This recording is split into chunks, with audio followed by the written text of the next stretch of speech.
Elon Musk की company x देश भर के 20 लाख से ज्यादा पुलिस अधिकारियों को एक गोपनीय ऑनलाइन पोर्टल के जरिए मनमाने तरीके से सामग्री हटाने के अनुरोध जारी करने की अनुमति देने वाले एक भारतीय अदालती आदेश के खिलाफ अपील करेगी। सोशल मीडिया कंपनी ने सोमवार को कहा कि वह कर्नाटक उच्च न्यायालय के उस फैसले से बेहद चिंतित है जिसमें नई दिल्ली के कंटेंट हटाने के तंत्र को दी गई उसकी चुनौती को खारिज कर दिया गया है। कथित तौर पर भारत में 2 करोड़ 4 लाख से ज्यादा लोगों द्वारा इस्तेमाल किए जाने वाले इस प्लेटफॉर्म ने कहा कि वह अभिव्यक्ति की स्वतंत्रता की रक्षा के लिए इस आदेश के खिलाफ अपील करेगी।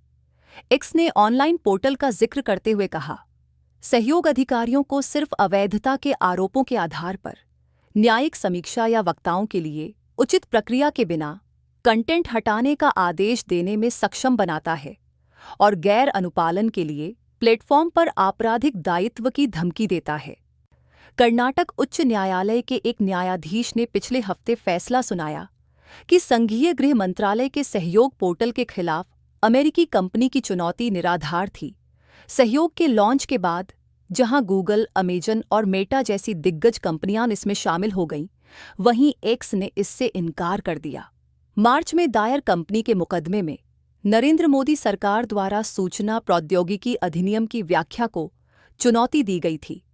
इसमें आरोप लगाया गया था कि सरकार ऑनलाइन पोस्ट हटाने के लिए एक समानांतर व्यवस्था का इस्तेमाल कर रही है, जो कानून में उल्लिखित कानूनी प्रक्रिया को दरकिनार कर रही है। इस प्लेटफॉर्म ने कहा कि भारतीय अधिकारियों ने मनमाने ढंग से सेंसरशिप लगाने के लिए इस कानून का दुरुपयोग किया है। सोशल मीडिया कंपनी ने सोमवार को यह भी तर्क दिया कि इस नई व्यवस्था का कानून में कोई आधार नहीं है। यह आईटी अधिनियम की धारा 69A का उल्लंघन करती है, सर्वोच्च न्यायालय के फैसलों का उल्लंघन करती है और भारतीय नागरिकों के अभिव्यक्ति की स्वतंत्रता के संवैधानिक अधिकारों का हनन करती है।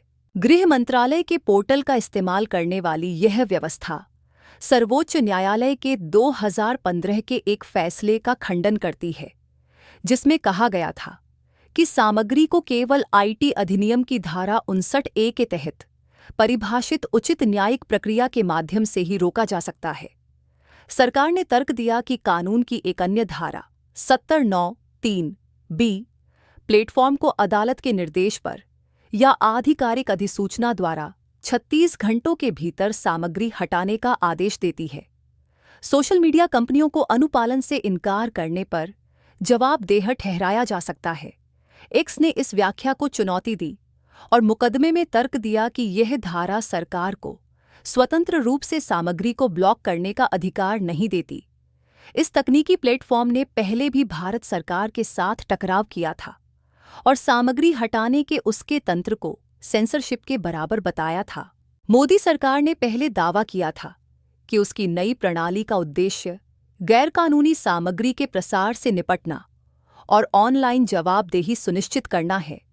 श्री मस्क, जो स्वयं को मुक्त भाषण के निरपेक्ष समर्थक बताते हैं, अनुपालन और सामग्री हटाने की मांगों को लेकर कई देशों के अधिकारियों से भिड़ चुके हैं, लेकिन कंपनी के भारतीय मुकदमे ने दुनिया के सबसे अधिक आबादी वाले देश में कड़े इंटरनेट विनियमन के पूरे आधार को निशाना बनाया। मोदी सरकार ने 2023 से इंटरनेट पर निगरानी रखने के अपने प्रयासों को तेज कर दिया है, जिससे कई और अधिकारियों को पिछले अक्टूबर में लॉन्च किए गए पोर्टल के माध्यम से सामग्री हटाने के आदेश दर्ज करने और उन्हें सीधे प्लेटफॉर्म पर जमा करने की अनुमति मिल गई है। अगर आपको हमारी ये वीडियो अच्छी लगी हो तो इस वीडियो को लाइक कीजिए, कमेंट कीजिए और हमारा चैनल सब्सक्राइब करना ना भूलें।